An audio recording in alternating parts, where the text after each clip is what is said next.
صلی اللہ علیہ وسلم۔ رحمت اللہ علیہ درویش تھے دلی کے، بہت سارے لوگ مرید تھے، ایک بڑا خدمت گزار مرید تھا، مزدوری کرتا تھا، غریب تھا، تو 6 بیٹیاں تھیں اس کی۔ حضرت صاحب کے پاس روز آ کے کہتا حضور بچیوں کے لیے دعا کرے، اللہ کوئی اسباب پیدا کر دے۔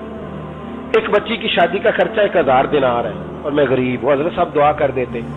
خانقاہ شریف کے تھوڑے ہی فاصلے پر حضرت جہاں بیٹھ کے مریدوں کی تربیت کرتے تھے، اس سے تھوڑا ہی فاصلے پر نا ایک عیسائی رہتا تھا، بڑا مالدار تھا، بڑی سارے اونٹ، گائیں، بھیڑ، بکریاں رکھی ہوئی تھی، اور حضرت شرف الدین رحمت اللہ علیہ کی بڑی مخالفت کرتا تھا۔ اور یہ جو آپ کا غریب مرید تھا، یہ اس کا پڑوسی تھا، ایک دن بلا کے نا ان کو کہنے لگا کہ تو کدھر جا کے جو ہے وہ ٹکرے مار رہا ہے، وہاں سے کچھ نہیں ملنے والا، وہ تجھے کیا دیں گے جن کی خانقاہ خود چندے پہ چلتی ہے، مدرسہ چندے پہ چلتا ہے، مسجد چندے پہ چلتی ہے، تیری بیٹی کا معاملہ کہاں حل ہوگا؟ تو اس درویش نے کہا کہ تو میرے پیر کو نہیں جانتا، تو مجھے میرا محبوب نہیں ڈٹھا، تو پتہ نہیں نا، تو اس رستے کا مسافر نہیں، تو نہیں جانتا، ان کا بس چلے نا تو وہ ہر قیمت میں میری بیٹیوں کی شادی کرا دے۔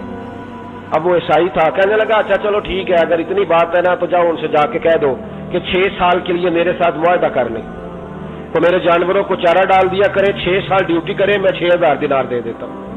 وہ میرے ساتھ 6 سال میرے جانوروں کو چارہ ڈالے، رکھتے ہیں نا آپ چارہ ڈالنے کے لیے ایڈوانس پیسے دے کے، اب تو لوگ انہیں بھی غلام ہی بنا لیتے ہیں، بڑی تھوڑی تنخواہ دیتے ہیں، ظلم کرتے ہیں، پورا معاوضہ نہیں دیتے۔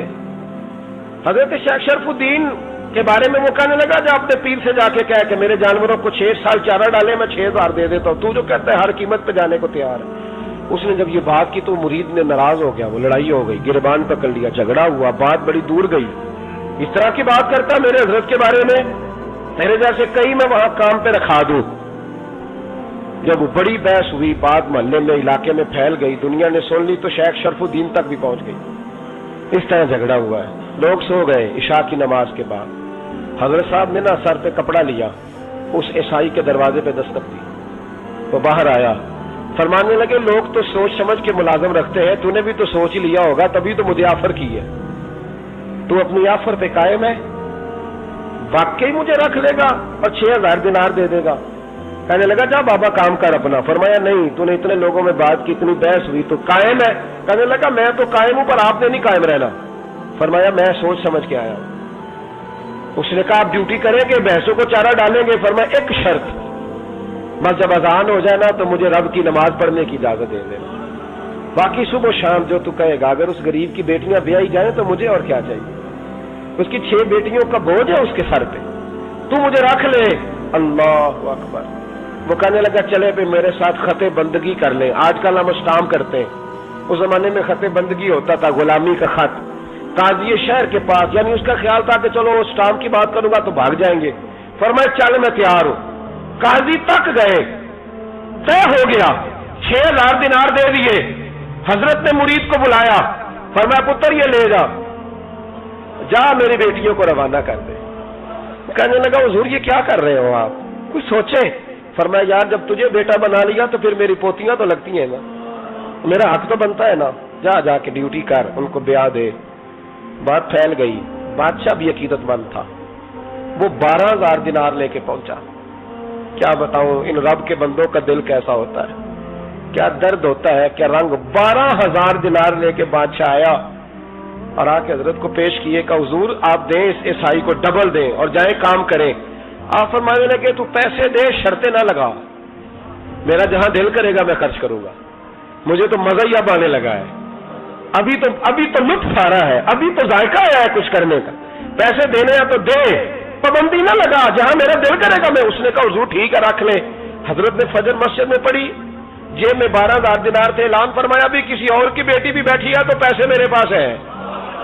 وہ 12000 دینار بھی بانٹ دیا، اور 12000 دینار بانٹ کے نہ تو پھر چلے گئے کھیت میں چارہ کاٹنے۔ اس عیسائی کو کسی نے بتلایا کہ ان کے پاس تو 12000 آیا ہے پر تجھ سے جان نہیں چھڑائی انہوں نے، تو وعدہ یہ ہوا تھا کہ 6 دیں گے تو جائیں گے، جب تک دیں گے نہیں تیرے گھر میں کام کریں گے۔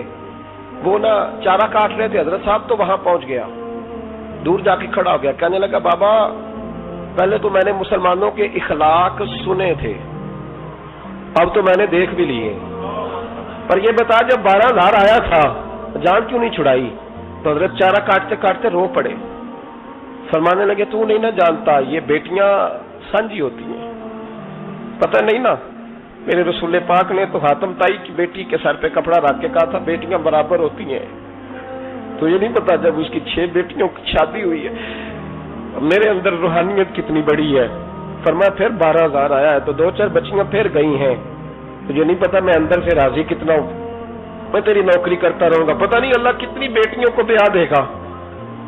اتنا رویا وہ عیسائی کے پیروں میں بیٹھ گیا، کہنے لگا بابا میں نے تیری مخالفت کی ہے پر تیرے قریب آ کے پتہ چلا ہے کہ تو بہت اونچے اخلاق کا مالک ہے، اور اگر تیرا یہ مقام ہے تو تجھے اخلاق سکھانے والے محمد عربی کی شان کتنی ہوگی۔ ظالم کی بولیے جاتے نہیں لوگ جھوٹے گواہ بن کے، وکیل صاحب کو نہیں پتا ہوتا کہ یہ بندہ مجرم ہے جو میرے پاس آیا، کیا مجرموں کے وکیل نہیں ہوتے؟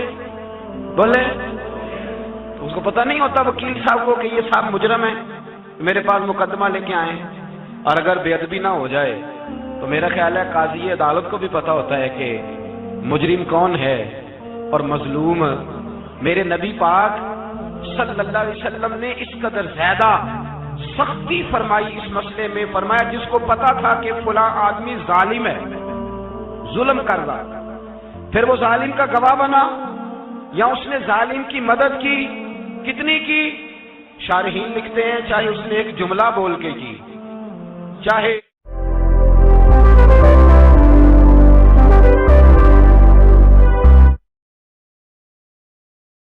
ایک سارے بولیے چاہے ایک غریب کو اس نے ظلم کیا تو کہتے ہیں لاج یہ سی، چاہے ایک جملہ بول کے کی، شارحین اس حدیث کی شرح میں لکھتے ہیں ایک جملہ بول کے چاہے مدد کی، جس بندے نے کسی ظالم کی مدد کی کسی مقدمے میں یا کسی صورت میں اور اسے پتا تھا یہ ظالم ہے، میرے نبی پاک صلی اللہ تعالی علیہ وسلم فرماتے ہیں اگر اس نے مدد کی، ابھی ظالم کی بات نہیں ہو رہی، ظالم کے مددگار کی بات ہو رہی، اگر کسی نے ظالم کی مدد کی تو حضور فرماتے ہیں خدا بھی اس سے بری ذمہ ہے، رسول بھی اس سے بری ذمہ ہے۔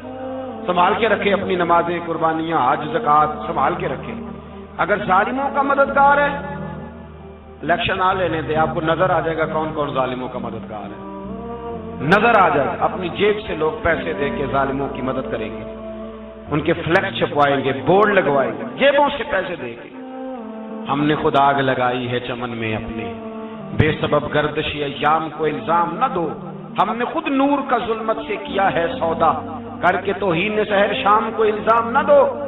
ظالموں کے مددگار میدان میں آ گئے، یہ چھوٹا لفظ نہیں، میرے حبیب پاک صلی اللہ علیہ وسلم نے فرمایا جو ظالم کا مددگار ہے سن لے جو سجن کے ساتھ کچہری جاتا ہے، وہ یاد رکھے جو دوست کا گواہ بنتا ہے، وہ یاد رکھے جو کہتا ہے میں مانگی گیا تھا، مجھے بلایا گیا تھا قبضہ چھڑانے کے لیے کسی غریب بیوہ کی جائیداد پہ، کب وہ سن لے تو مدد کر کے نہیں آیا، تو خدا کے ذمے سے نکل گیا ہے۔ رسول پاک نے فرمایا تیرا میرا تعلق ختم ہو گیا، تو ظالم کا مددگار ہو گیا، پھر تو کہتا میں بے چین ہوں، میں بے قرار ہوں، میں آزمائش کا شکار ہوں، پلٹ کے دیکھ تو صحیح تیرا گناہ کتنا بڑا ہے۔ میرے نبی پاک صلی اللہ علیہ وسلم کا ایک اور فرمان سن لیں، ابن ماجہ ابو داؤد میں موجود ہے، اس حدیث کو آپ نے یاد کر لینا ہے، کر لیں گے انشاءاللہ، سارے کہیے انشاءاللہ کر لیں گے یاد۔ حضور صلی اللہ علیہ وسلم نے فرمایا اگر تو ظالم کی مدد کرے گا نا، یہ لفظ دل کی تختی پہ لکھ لینا، یہ مکافات عمل ہے، مکافات عمل دنیا، ادھر کرو گے تو ادھر بھرو گے۔ فرمایا اگر تو کسی ظالم کی مدد کرے گا، سن لے حضور کا فرمان ہے، اگر تو ابن ماجہ ابو داؤد سے میں موجود ہے، فرمایا اگر تو کسی ظالم کی مدد کرے گا تو رب تعالیٰ مرنے سے پہلے تیرے اوپر بھی ظالم کو مسلط کر دے گا، تیرے اوپر بھی ایک دفعہ ظلم ضرور ہوگا اگر تو ظالم کی، وہ کسی صورت میں بھی ہو سکتا ہے، کسی صورت میں تیرا بیٹا ہی اٹھ کے ظلم کر دے گا، تو الجھ جائے گا، کسی نہ کسی جگہ تیرے لیے تباہی کا سامان ہوگا، تیرے اوپر ظلم ہوگا، اس لیے کہ تو ظالموں کا مددگار ہے۔ چاہیے یہ تھا کہ تو مظلوم کی مدد کرتا، انسانی ایمانی یقین کا فریضہ سر انجام دیتا، تو ظالموں کا مددگار ہو گیا۔ ٹٹول کے دیکھ لیں، رزلٹ نکال کے دیکھ لیں، ہمارے زمانے میں ظالموں کے مددگار زیادہ ہیں، اتنی لمبی زبانیں نکال کے ظالموں کی مدد کرتے ہیں، بڑے بڑے کالم نویس اللہ نے انہیں قدرت دی لکھنے کی، تو اپنا قلم ظالموں کی مدد میں خرچ کرتے ہیں۔ وہ لوگ جن کو اللہ تبارک و تعالیٰ نے قدرت دی، ہمت دی، طاقت دی، کچھ لوگ ان کے حلقہ احباب میں، وہ اپنے لوگوں کو استعمال کر کے ظالموں کی مدد کرتے ہیں، ظالموں کی مدد کرتے ہیں۔ میرے نبی کریم سید عالم نور مجسم صلی اللہ علیہ وسلم نے فرمایا، اگر تو نے ظالم کی مدد کی تو جب تک تو توبہ نہیں کرے گا رب تجھ سے ناراض ہی رہے گا۔ اللہ تجھ سے، او بھائی جس سے رب بھی ناراض ہو گیا، نہ کھانا نہ پینا نہ سونا نہ جاگنا نہ نیند، پھر تیری ہر چیز تیرے لیے آزمائش ہو جائے گی، پھر تیرا سایہ بھی تیرے لیے خوف کا سامان بنے گا، پھر زندگی جیتی جاگتی لاش بن جائے گی، تو اپنے کندھوں پر اپنی میت اٹھائے پھرے گا جب تو ظالم کا مددگار ہوگا۔ اور نبی پاک صلی اللہ علیہ وسلم نے فرمایا ظالموں کا مددگار بھی ظالم ہوتا ہے، ظالموں کا مددگار بھی، سارے بولے ظالموں کا مددگار بھی نہیں، کو نہیں، آپ سارے نہیں بولے، ایک دفعہ بولے ظالموں کا مددگار بھی، پکی بات ہے، ظالموں کا مددگار بھی۔ اللہ اکبر، جس کا یارانہ ہو، جس کا دوستانہ ہو، جو کہے میں نے نا اس کو اوکھے ویلے کے لیے ظالم کو یاد رکھا ہوا ہے۔ کبھی مشکل میں رکھے نہیں ہوئے لوگوں نے ظالم دوست؟ کہتے میں نے رکھے ہوئے ہیں، بلکہ ہمارے دیہات میں تو کہتے ہیں میں نے بازو بنائے ہوئے ہیں۔ کس کو بازو بنا لیا؟ ظالم بھی کبھی بازو ہوتا ہے، جو ظلم کی تلوار لیے میدان میں کھڑا ہے۔ قارون، حامان، فرعون، نمرود کا حال نہیں لوگوں نے دیکھا؟